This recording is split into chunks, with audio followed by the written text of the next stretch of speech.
emergency? Yes, please. What's the problem? Son, What's the problem? What's the problem? someone killed my parents. Pardon me? Someone killed my parents. What? Who? Are they still there? Yes. The people... No. Were they shot? Hey, man, too. Were they shot? Yes. They were shot? Yes.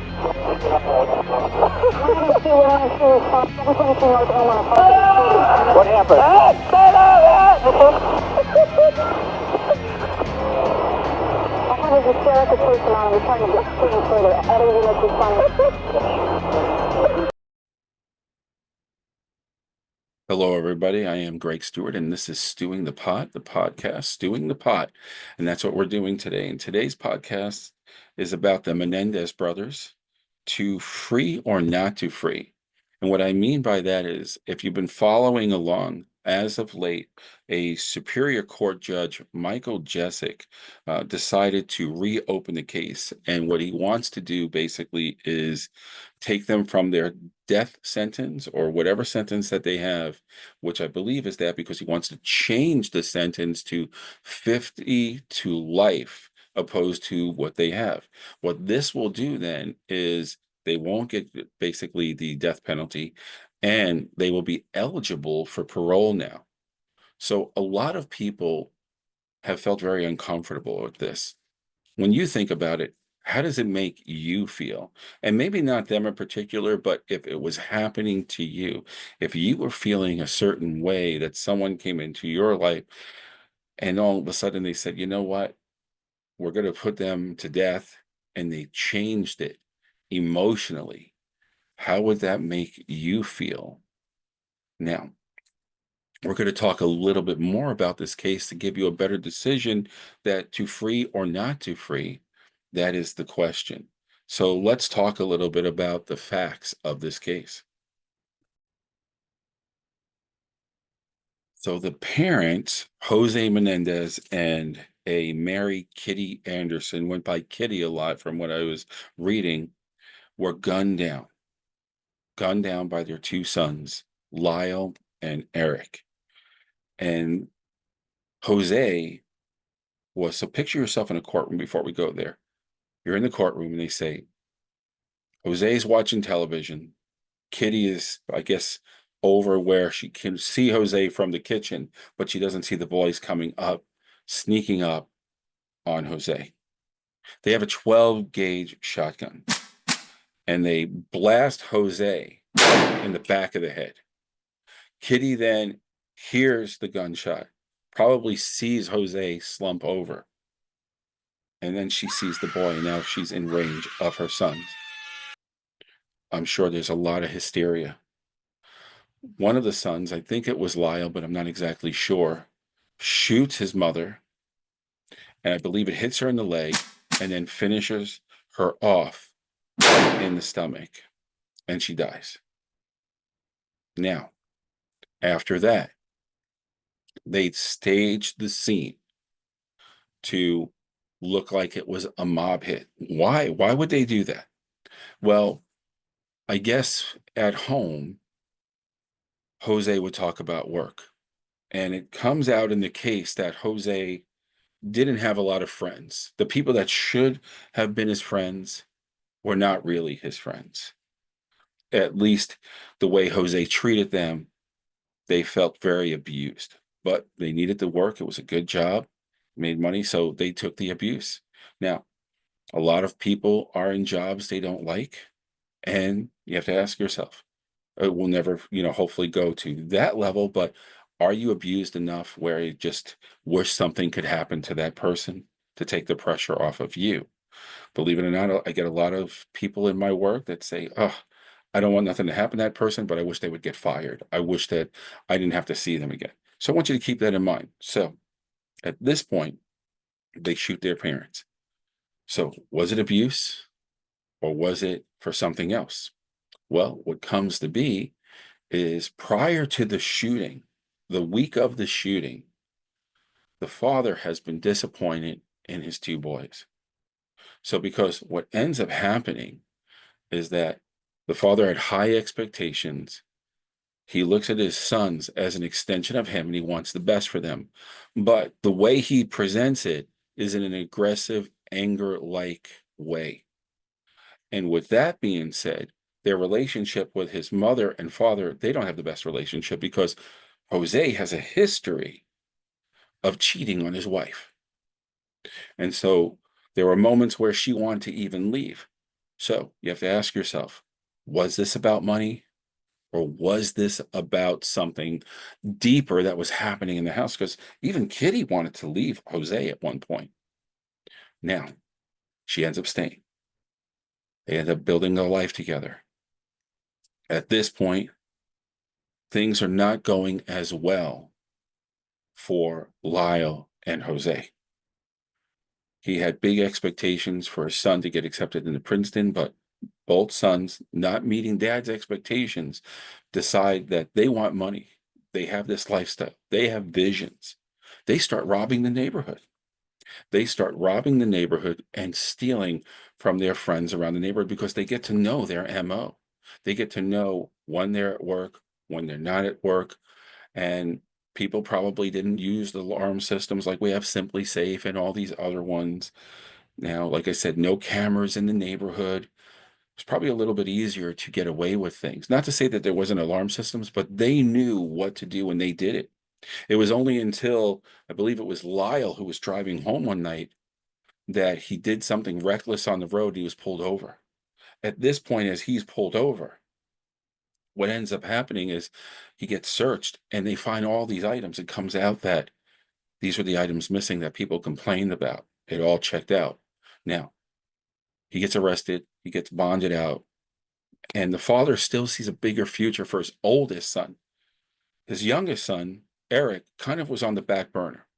Everything relied around making him into a businessman, making him into the future. And Eric would just be in the shadows. So at this point, because Eric was considered an adult, I'm sorry, Lyle was considered an adult. Eric was considered a juvenile because he was under 18. So then what ends up happening is the attorney and the father and the older brother agree, let's put it on him. And I guess the attorney had some pretty good, power because they were able to take the pressure and take that case and say, no, it wasn't Lyle, it was Eric. So Eric's a juvenile, so he can't get tried.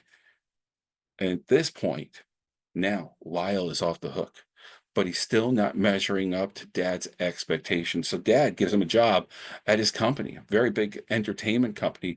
They live in Beverly Hills. At this point, what ends up happening is that he starts becoming an extension of dad, but not in a good way. He's not earned it. He sees what his dad does to these employees, and he decides to do the same thing. Decides to boss them around this, that, and they go, you know what, Jose? We got to talk to you about your son because one of the key things that your son does is nothing. He does nothing here. And he's bossing us around. He hasn't paid his dues, he doesn't even work. And if it was one of us, you wouldn't hesitate to let us out. And Jose agrees with that. So he fires his son that day. Then he goes home and the boys are sitting there and he's shaking his head. He's like, Kitty, you wouldn't believe these kids. This guy can't hold a job, even at my company. And this one, Eric, forget about it. Oh, you know what? You boys need to get your crap together. I'm not dealing with it anymore. In fact, your mother and I were discussing this. And this week, I'm going to find out what I need to do. I'm going to connect with my attorney. And right now, I'm going to postpone your inheritance until you both can show me that you can be men. And maybe you won't even receive it at all because I'm really tired of this crap. So the brothers got talking. The brothers got talking. And from this point,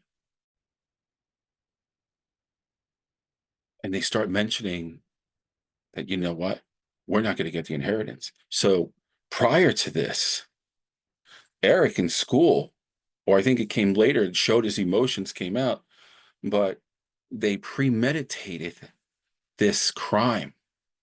And I'll bring up the school thing later because he goes to school and he makes a drawing that reference to this storyline. So They had come up with a plan to kill their parents for the inheritance because we have vision, we have dreams, and we don't even like them anyway. So let's go ahead and get that money. Or was it the abuse? Were there more things? I mean, Dad did cheat on Kitty. He has a reputation at work that people don't like him. Was Jose this beast, or was he just really a perfectionist and extremist? What do you think? I want you to feel it. I want you to take that. I want you to take this in because you're in the courtroom now. How is it affecting you emotionally? So, continuing on, they make the plan. They come home. They already know. They're psyched up. They got to get themselves worked up, right? This has to come up. They have to build up. They have the vision. How do you build something up in your head, good, bad, or ugly? You have to prime it in. You have to actually prime it in. Think about it like this. If you're going to a concert and you're going to a rock concert, would you listen to classical music? No, you're going to listen to the music to get you primed up to do the crime. And in this case, that's what they did. They got themselves so worked up and having a team to do it. You ready, brother? You ready, brother? Boom, they go in. They go in. Dad's got the chair to their back, is towards them. So dad can't see what's coming. Boom. They shoot dad. Mom hears the gunshot. She comes running around. They greet her with their shotgun. They greet her with the shotgun and they hit her in the leg. Down she goes. And then boom, right in the chest. Kitty's gone. Jose is gone. Now, energy is high. Adrenaline is moving. Remember the plan. So they shoot them multiple more times, but they made sure to hit the kneecaps on both to look like a mob hit, according to the courts, according to this case. Then they go, now we have to go and connect with our alibi. Now, neighbors, you have a lot of neighbors, but there were so many gunshots that happened. Boom, boom, boom, boom, boom. And I believe it was the summer, whatever it was, the neighbors, because it was so repetitive, so rapid, it didn't sound like gunfire. To the neighbors, they thought it was fireworks, they claimed. Now they exit. They go to their movie. They get their alibi. They come back. They make their phone call. As they make their phone call, the police come. They witness the crime scene. They're in hysteria. What are we going to do? What are we going to do? They're empathizing, sympathizing. At first, I'm sure they wanted to think about them. Where were you two? We went to the movies, officer. We still have the ticket stubs. This is what we were doing. This is where we were. Well, they had the ticket stubs. They probably confirmed at the theater, yeah, we seen them. There's their alibi. No CVC, no cameras as you drive by. No pings, no cell phones. So they start looking inward. They start hearing the stories about Jose and his adultery, his work. What's it like working for him?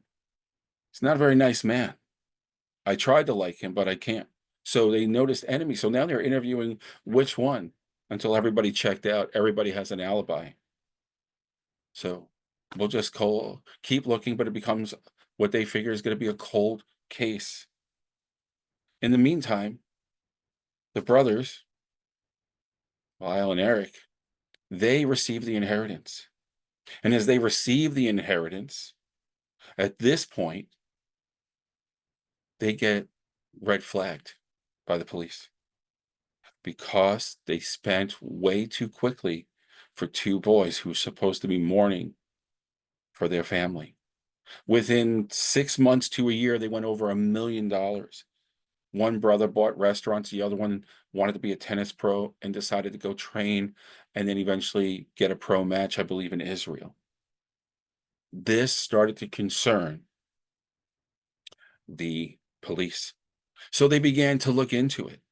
As they look into it, they found out that the brothers, the day after the crime, contacted an IT or a computer specialist, and they said, "Can you clean this?" Because they were afraid that there was going to be something that would show evidence that they were not going to get an inheritance. So they had that, which came up in the court case. And then drawings while in school. This is what I was speaking of before, of a murder scene. It looked like a stick figure, and you could see it here.